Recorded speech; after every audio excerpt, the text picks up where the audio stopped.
नाजरीन आदाब, मुनसिफ टी में आपका खैर मकदम है। आप देख रहे हैं हेडलाइंस उर्दू। सबसे पहले नजर डालते हैं सुर्खियों पर।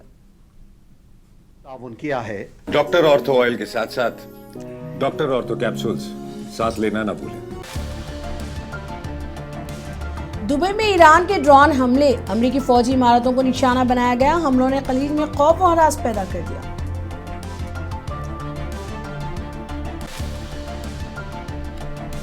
तीन रोज के वक्फे के बाद एमिरेट्स की फ्लाइट पहुंची चेन्नई। दुबई से आने वाली खुसूसी परवाज 217 मुसाफिरों को लेकर चेन्नई पहुंची। रियाज में अमरीकी सिफारतखाने पर ड्रोन हमला, धमाके के बाद सिफारतखाना में लगी आग, इलाके में मची हलचल।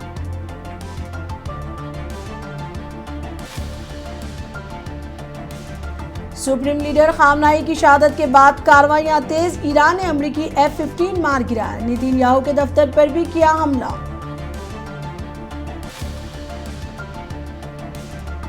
यूएस सेंट्रल कमांड ने B-1 बमबार तैयारों से ईरान की बैलिस्टिक मिसाइल सलाहियतों पर किया हमला। अमरीकी मफादात का तहफ्फुज़ है मकसद।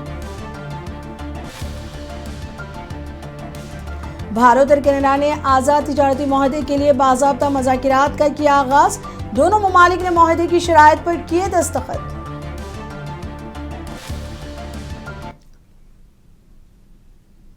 अब खबरें तफसील से। ईरान और इसराइल के दरमियान जारी लड़ाई के असरात खलीजी ममालिक में भी देखे जा रहे हैं, जहां ईरान ने अमरीकी और ऑस्ट्रेलियाई फौजियों को निशाना बनाते हुए दुबई में बड़े ड्रोन हमले किए हैं। रिपोर्ट्स के मुताबिक हमले में एक खुदकश ड्रोन इमारतों को निशाना बनाते हुए शदीद धमाकों का बाइस बना, जिससे आग भड़क उठी और करीबी लोग खौफजदा हो गए। मौसला वीडियो में देखा जा सकता है कि ड्रोन इमारतों के ऊपर से गुजरते हुए बिल्कुल निशाने पर टकरा रहा है, जिसके बाद धमाका हुआ और आग की तेज लहर उठी। खुशकिस्मती से हमले में मौजूद तमाम अमरीकी फौजी महफूज रहे, लेकिन वाक़े ने दुबई में शदीद खौफ व हरास पैदा कर दिया है। ईरान ने दावा किया है कि ये हमले अमरीकी फौजियों को निशाना बनाने के लिए किए गए हैं और इस इक़दाम का मकसद खित्ते में अपने अस्करी मफादात को तक़वियत देना है।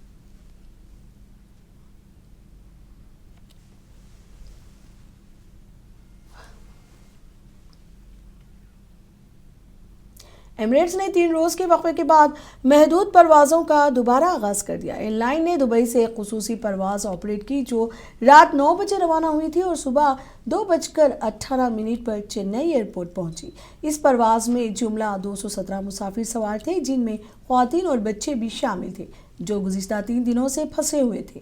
हुक्काम के मुताबिक महदूद ऑपरेशन के तहत मरहलावार परवाज़ें बहाल की जा रही हैं, ताकि मुतासिरा मुसाफिरों को सहूलत फराहम की जा सके। मुसाफिरों ने परवाज़ की बहाली पर इत्मीनान का इजहार करते हुए इंतजामात को सराहा। एयरलाइन की जानिब से मज़ीद परवाज़ों के शेड्यूल से मुतालिक मालूमात जल्द जारी किए जाने की तौक़्क़ी है।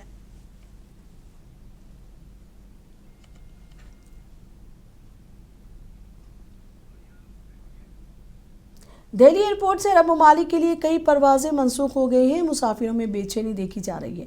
एयरपोर्ट पहुंचने वाले मुसाफिरों ने बताया कि फ़िलहाल Saudi, Dubai, Qatar, Iraq, Bahrain के लिए परवाजें पूरी तरह से बंद हैं।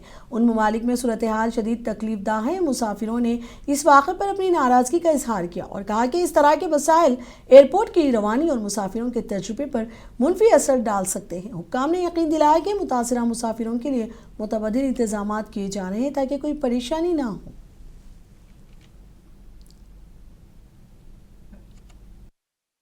पास जो है काफ़ी सारे गेस्ट हैं, जिनके बिहाफ पे मैं अभी यहाँ पर आया था टर्मिनल 3 एयरपोर्ट पे।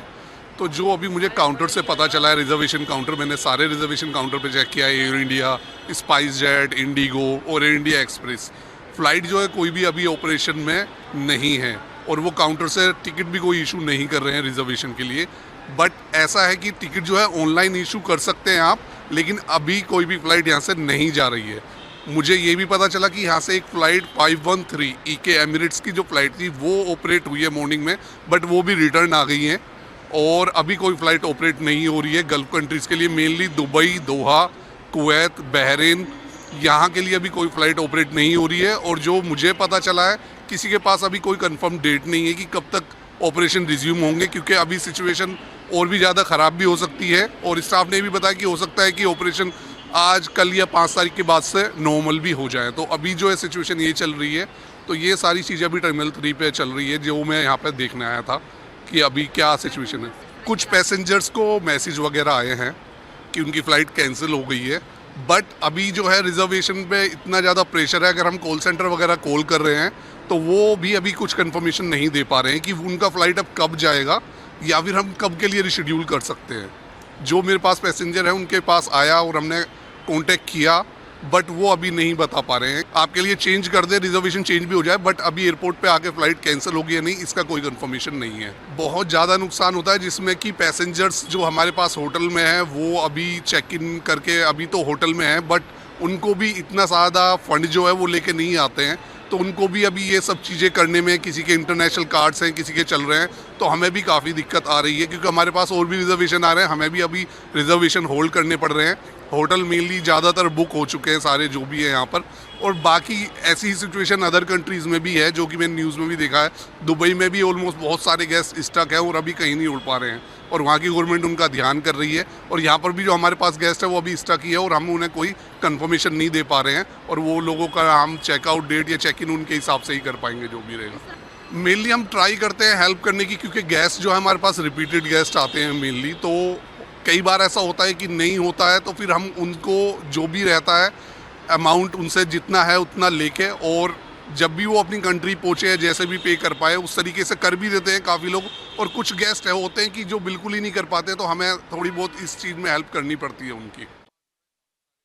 खलीज में बढ़ती हुई कशीदगी के बीच रियाज में यूनाइटेड स्टेट के कौंसिल खाने पर 2 ड्रोन हमले के बाद झड़पनुमा सूरत हाल पैदा हो गई, जिससे सिफारत खाने के कंपाउंड में महदूद आग लग गई और धमाकों की आवाज़ें सुनी गई। सऊदी वजारत दिफा ने तस्दीक की है कि यह हमला ड्रोन से किया गया और इसके नतीजे में इमारत को मामूली नुकसानात पहुँचे हैं। अलबत्ता कोई जानी नुकसान रिपोर्ट नहीं हुआ। वाक़यात इस वक्त पेश आए जब खित्ते में अमेरिका और ईरान के दरमियान कशीदगी बढ़ रही है और तेहरान ने जवाबी रद्द-ए-अमल में मुतअद्दिद मिसाइल और ड्रोन हमले किए हैं, जिनका मकसद मशरिक़ वस्ता में अमरीकी मफादात और इत्तेहादियों को निशाना बनाया जाता है। रियाज के सिफारती इलाके में उठते सयाह धुएं और धमाकों के मनाज़िर ने सूरत हाल को और संजीदा बना दिया है।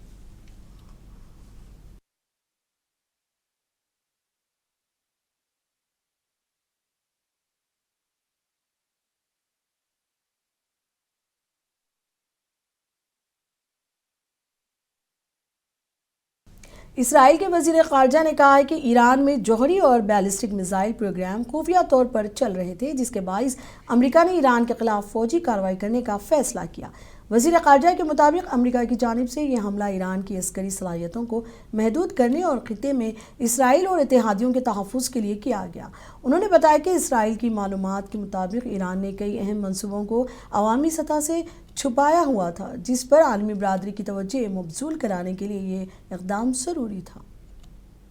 Those who conduct the negotiations, the Americans themselves, came into conclusion that Iran, as usual, is wasting time, not meeting the American red lines with regard to the nuclear program, Iranian nuclear program, not meeting the American red lines with regard to the ballistic missiles program. So altogether, we knew that within a very short time, Iran is going to put all its nuclear program in a very deep underground installation where not Israel and not America can hit effectively from the air. They plan to do the same thing with ballistic missiles production. So that would put them in, I would say, immunity place, and they can do whatever they want to do. You can see only from the last days how much this regime is dangerous. They are hitting not only us, our civilian population, but also Arab countries in the region without any provocation.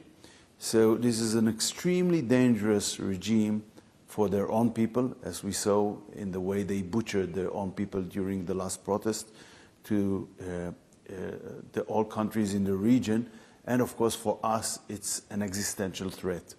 And therefore, since we thought time is of essence from the reasons I just mentioned, and also time is of essence taking into consideration the expectations of the Iranian people that fought bravely for their freedom, but reasonably cannot achieve it without any help from outside.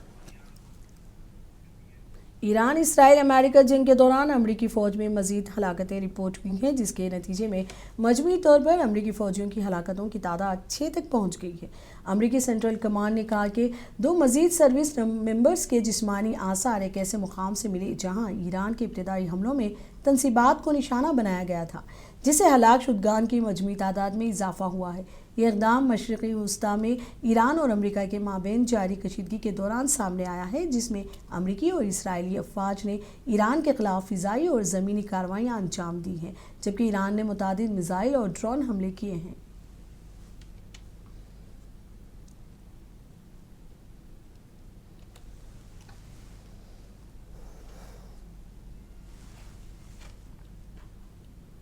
Iran ने Israel पर missile हमलों का आगाज़ कर दिया है। Israeli फ़िज़ाइया ने Iran की जानिब से मिसाइल हमलों की नई लहर की तस्दीक कर दी है।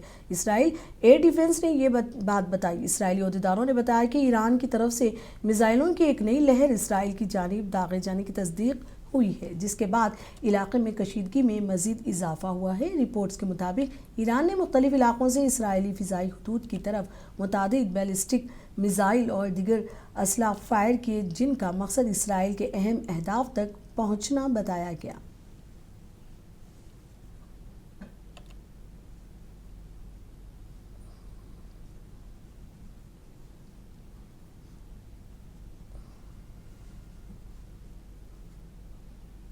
ईरान ने सुप्रीम लीडर सैयद अली ख़ामनेई की शहादत के बाद बड़े पैमाने पर कार्रवाइयाँ करते हुए इसराइल, अरब ममालिक और ख़त्ता में अमरीकी फ़ौजी अहदाफ पर हमले किए, जिनमें इसराइली वज़ीर आज़म नेतन्याहू के दफ्तर पर हमला भी शामिल है।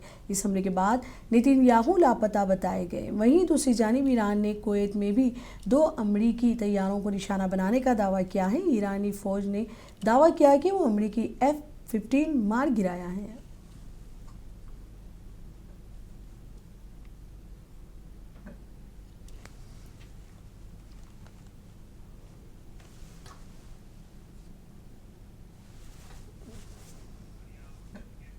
यूएस के secretary of state mark Rubio ने कहा कि ईरान पर अभी सबसे सख्त हमले बाकी हैं। वाशिंगटन में मार्क रूबियो ने कहा कि ईरान के खिलाफ अमरीकी फ़ौज की कार्रवाइयों में अभी सबसे सख्त हथियार इस्तेमाल होना बाकी है और अगला मरहला ईरान के लिए मज़ीद सज़ा देने वाला होगा। रूबियो ने सहाफ़ियों को बताया कि पहले 2 रोज़ के हमलों के बाद अगले इक़दामात और भी ज़्यादा ताकतवर होंगे, जिसका मकसद ईरान की अस्करी सलाहियतों को कमज़ोर करना है।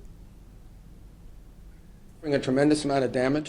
Honestly, again, I'm not going to give away the details of our tactical efforts, but the hardest hits are yet to come from the U.S. military.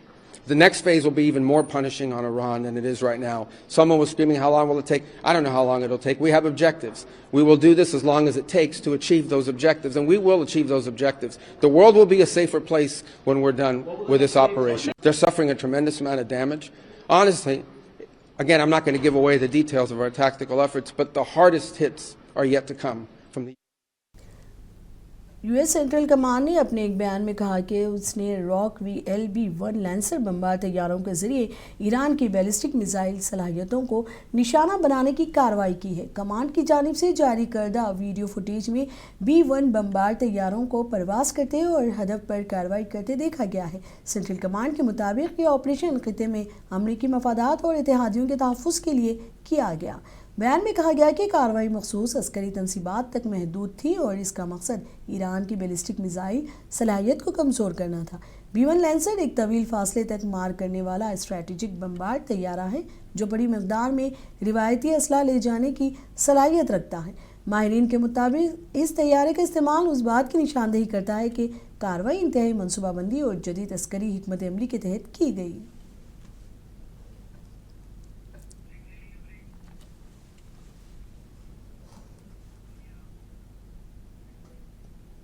अमरीकी सदर डोनाल्ड ट्रंप ने कहा है कि अगर ईरान ने साबिक़ सदर बराक ओबामा के दौर में तय पाने वाले ईरान के जौहरी मुआहदे को ख़त्म न किया हुआ होता तो ईरान 3 साल कबल ही जौहरी हथियार हासिल कर चुका होता। अपने हालिया बयान में ट्रंप का कहना था कि ओबामा इंतज़ामिया का ईरान के साथ किया गया मुआहदा अमरीका और इसके इत्तेहादियों के लिए नुकसानदा था। उन्होंने दावा किया कि इस मुआहदे ने ईरान को माशी फ़वाइद दिए जिससे वो अपनी अस्करी और जौहरी सलाहियतों को मज़ीद मजबूत बना सकता था। I was very proud to have knocked out the Iran nuclear deal by President Barack Hussein Obama. That was a horrible, horrible, dangerous document. They would have had nuclear weapons 3 years ago, and they would have used them. But I'll not let that happen. I was very proud to have knocked out the Iran nuclear deal by मशरक़ वस्ता में कशीदगी में मज़ीद इजाफा हो गया है। Israel और America ने Iran पर शदीद फ़िज़ाई हमले किए। वहीं ईरान ने इसराइल और खलीजी ममालिक में अमरीकी तनसीबात को निशाना बनाकर जवाबी हमले किए। इस जंग के दौरान ईरान में अब तक 500 से ज़्यादा अफराद जाँ बहक हो चुके हैं। इसी दौरान अमेरिका ने अपने 4 फ़ौजियों के मारे जाने की तस्दीक की है। इसी दौरान कतर ने ईरान के 2 जंगी तैयारों को मार गिराने का दावा किया है। पेश है ये रिपोर्ट। अमेरिका इसराइल के ईरान पर हमलों के बाद खित्ते में कशीदगी में बेहद इजाफा हो गया है। खित्ते के कई ममालिक इस जंग की लपेट में आ गए हैं। पीर के रोज भी इसराइल और अमेरिका ने ईरान के मुख्तलिफ मकामात पर शदीद बमबारी की। ईरानी रेड क्रेसेंट के मुताबिक जंग के आगाज से अब तक हमलों की जद में ईरान के 131 शहर आए हैं और 555 अफराद हलाक हो चुके हैं। ईरान की तस्नीम न्यूज एजेंसी के मुताबिक ईरान के सुप्रीम लीडर मरहूम आयतुल्लाह अली खामनाई की अहलिया की भी मौत हो गई है। खामनाई की अहलिया भी उसी हमले में जख्मी हुई थीं जिसमें खामनाई को निशाना बनाया गया था। मीडिया रिपोर्ट्स के मुताबिक अमेरिका और इसराइल के हमलों के तीसरे दिन पीर को मगरबी ईरान में कई रिहायशी इमारतें मिसाइलों का निशाना बनी, जबकि ईरान खलीजी ममालिक के शहरों पर बमबारी के जरिए जवाबी कार्रवाई कर रहा है। ईरान ने आज सुबह कतर, कुवैत, मुत्तहिदा अरब इमारात और बहरीन पर मिसाइलों और ड्रोन्स की नई लहर दागी है। पीर के रोज खलीजी ममालिक में जोरदार धमाकों की आवाज़ें सुनाई दी। बहरीन की वजारत दाखिला ने कहा कि ईरानी हमलों में एक शख्स हलाक हुआ, जो तेहरान के हमले शुरू होने के बाद से इस जजीरे की पहली हलाकत है। इस तरह हफ्ते के रोज से खलीज में हलाकतों की कुल तादाद 5 हो गई है। बहरीन की वजारत ने कहा कि इंटरसेप्ट किए गए मिसाइल का मलबा गिरने से एक गैर मुल्की बहरी जहाज में आग भड़क उठी, जिससे एक मजदूर हलाक और 2 दीगर शदीद जख्मी हो गए। पूरे खलीज में एयरपोर्ट्स और बंदरगाहों से लेकर रिहायशी इमारात और होटल्स तक शहरी बुनियादी ढांचे को नुकसान पहुंचा है। इसी दौरान अमेरिकी सेंट्रल कमांड के मुताबिक अभी तक 4 अमेरिकी फौजी ईरान के खिलाफ जारी जंग में हलाक हो चुके हैं। बयान में कहा गया है कि चौथा फौजी जो ईरान के इब्तिदाई हमलों में शदीद जख्मी हुआ था, बिलाखिर जख्मों की ताब ना लाते हुए दम तोड़ गया। अमेरिका ने गुज़िश्ता रोज 3 फौजियों की हलाकत की तस्दीक की थी। इसराइली वज़ीर-ए-आज़म नेतन्याहू ने कहा कि ईरान के खिलाफ मुहिम में तमाम फौजी क़ुव्वतों को मुतहरिक कर दिया गया है। इसराइली वज़ीर-ए-आज़म ने कहा कि हमारी अफवाज अब तेहरान के क़ल्ब में पूरी शिद्दत के साथ ज़रबे लगा रही है और आने वाले दिनों में इसमें मज़ीद इजाफा होगा। ब्यूरो रिपोर्ट, मुंसिफ टीवी। लखनऊ में मौलाना यासूब अब्बास ने ऐलान किया है कि ऑल इंडिया शिया पर्सनल लॉ बोर्ड ने मुल्क भर में 3 रोज़ा कौमी शोक मनाने का फैसला किया है। मीडिया से गुफ्तगू करते हुए मौलाना ने कहा कि इस शोक के दौरान पूरे भारत में दुआया इज्तिमात और तिलावत कुरान की महफिल मुनक़िद की जा रही हैं। उन्होंने बताया कि मुख्तलिफ शहरों में कम्यूनिटी की जानिब से पुरअमन इज्तिमात का एहतमाम किया गया है ताकि गम व अफसोस का इजहार किया जा सके। देखिए, 3 दिन के ऑल इंडिया शिया पर्सनल बोर्ड ने शोक का ऐलान किया है। राष्ट्रीय शोक है पूरे भारत में, लिहाजा उसी शोक को मनाने के लिए, मजलिस बर्पा करने के लिए, कुरान खानी, ईसाल सवाब के लिए पूरे हिंदुस्तान में ईसाल सवाब हो रहा है। कल बहुत बड़ा यहाँ प्रदर्शन था, आज भी यहाँ के ऊपर मजलिस होगी। मजलिस के बाद में ईसाल सवाब होगा और डोनाल्ड ट्रंप और नेतन्याहू का पुतला जलाया जाएगा। आवाम के लिए पैगाम है कि जितना हो सके अमेरिका और इजराइल के खिलाफ ज़बरदस्त तरीके से एहतजाज करें। डोनाल्ड ट्रंप और नेतन्याहू के लिए कोशिश इस बात की करें कि डोनाल्ड ट्रंप और नेतन्याहू के खिलाफ जितना हो सके उतना प्रदर्शन करें तो बेहतर है और पूरी तरीके से ईरान को सोशल। वज़ारत ख़ारिजा ने ऐलान किया कि भारत और कनाडा ने आज़ाद तिजारती मुआहदे के लिए बाज़ाब्ता मुज़ाकिरात शुरू कर दिए हैं। दोनों ममालिक इस माहदे को जल्द हतमी शक्ल देने की कोशिश करेंगे। इस माहदे को बाज़ाब्ता तौर पर जामे इक़्तिसादी शराकत दारी माहदा कहा जाता है, जिसका मकसद दो तरफ़ा तिजारत और सरमायाकारी को फ़रोग़ देना है। माहदे के शराइत पर भारत के वज़ीर तिजारत व सनअत पीयूष गोयल और उनके कैनेडियन हम मनसब ने दस्तखत किए हैं। वज़ीर आज़म नरेंद्र मोदी और कनाडा के वज़ीर आज़म मार्क कार्नी की मौजूदगी में ये माहदा हुआ है। वज़ारत ख़ारिजा के मुताबिक भारत और कनाडा ने आज नई दिल्ली में जामे इक़्तिसादी शराकत दारी माहदे के लिए मुज़ाकरात का आगाज़ किया और इसे जल्द अज जल्द मुकम्मल करने का फ़ैसला किया है। The visit delivered concrete outcomes across 5 pillars. Number 1 was the agreement on a durable economic anchor through the launch of SEPA. The signing of the terms of reference for a SEPA provides a clear roadmap to conclude an ambitious, balanced, and mutually beneficial agreement by the end of 2026. To sustain the momentum, the India-Canada CEO Forum has been reconstituted and met today in New Delhi a short while ago. A new finance ministers' economic and financial dialogue has been launched. Both sides agreed on reciprocal ministerial-led trade and investment engagements to unlock commercial opportunities. Beyond government-to-government outcomes, the visit witnessed substantial commercial announcements and investment commitments across a wide range of sectors, including pharmaceuticals and life sciences. मुल्क भर में आज से होली का जश्न शुरू हो गया है। राजस्थान के जयपुर में शानदार होली का दहन तकरीब मुनक़िद की गई, जो शानदार अंदाज में सिटी पैलेस में अंजाम दी गई। राजघराने के अरकान ने इस मौके पर रिवायती रसूमात और आरती की क़यादत की, जिसमें ख़ानदान के दीगर अफराद और शहरियों ने भी भरपूर हिस्सा लिया।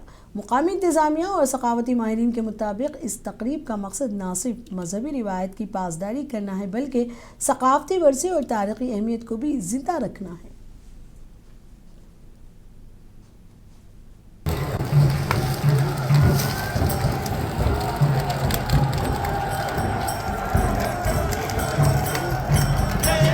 Group of dance performers, the men circulating, singing to the rhythmic beat of the drum. The single phase, large drums, the chunk of dance. The traditionally being associated with the holy celebration, mesmerizing performance, rendered.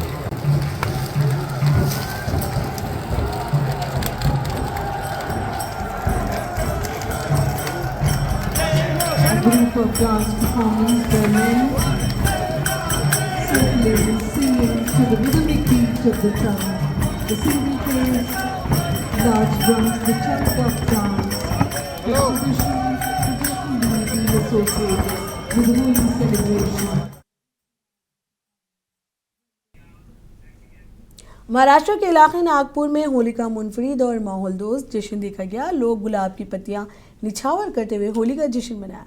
Nagpur के रिहायशियों ने इस साल होली का त्यौहार रिवायती मसनूई रंगों और पानी के गुब्बारों के बजाय खुशबूदार गुलाब की पत्तियों से मनाया, जिसे माहौल दोस्त इक़दाम के तौर पर सराहा जा रहा है। इस मुनफरिद तकरीब के लिए तकरीबन 170 किलोग्राम फूल और बराह रास्त किसानों से हासिल किए गए।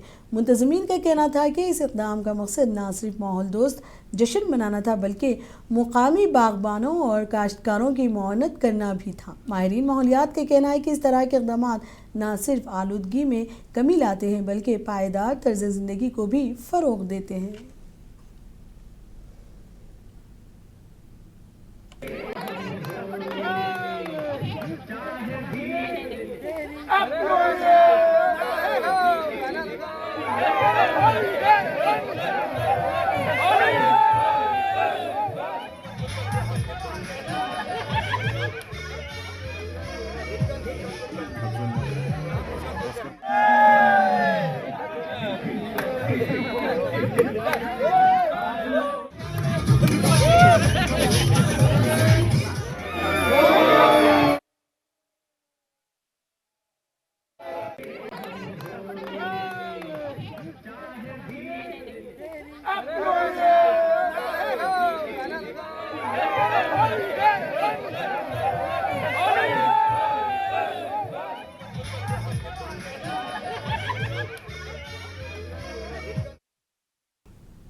टीएमसी लीडर कुणाल घोष ने मरकजी वजीर दाखिला अमित शाह पर सख्त तनकीद की। कोलकाता में मीडिया से बात करते हुए उन्होंने कहा कि मगरबी बंगाल में फिर से तृणमूल कांग्रेस की हुकूमत बनेगी। कुणाल घोष ने रियासत का फंड्स रोकने का मरकज पर इल्ज़ाम आयद किया। उन्होंने कहा कि बंगाल से टैक्स वसूल किया जाता है, मगर इस रकम को बंगाल के बजाय दीगर रियासतों में खर्च किया जाता है। देखिए, यहाँ पर तृणमूल कांग्रेस की सरकार थी, है और रहेगा।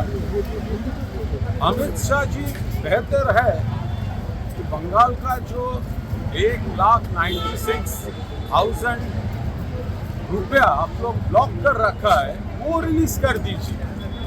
बंगाल का क्या करना है, बंगाल को जो गवर्नमेंट सर्विस करता है या सब लोगों के लिए क्या क्या करना चाहिए, ये ममता बनर्जी को आपका सिखाने का जरूरत नहीं है। लेकिन बंगाल से आप जो टैक्स उठाकर ले जा रहे हो और बंगाल का जो हक है वो हक का रुपया आप नहीं दे रहे हो, प्रॉब्लम वहीं से है। अभी आत्मनिर्भर बंगाल बन चुका है, लेकिन इसका मतलब ये नहीं है हमारा हक का रुपया आप वहां पर दूसरे स्टेट में डिस्ट्रीब्यूट करेंगे, फिर आपको हारना है। और ममता बनर्जी के लीडरशिप में तृणमूल कांग्रेस जीतने वाला। हेडलाइंस उर्दू में अब तक के लिए इतना ही। मुझे दीजिए इजाजत। आदाब।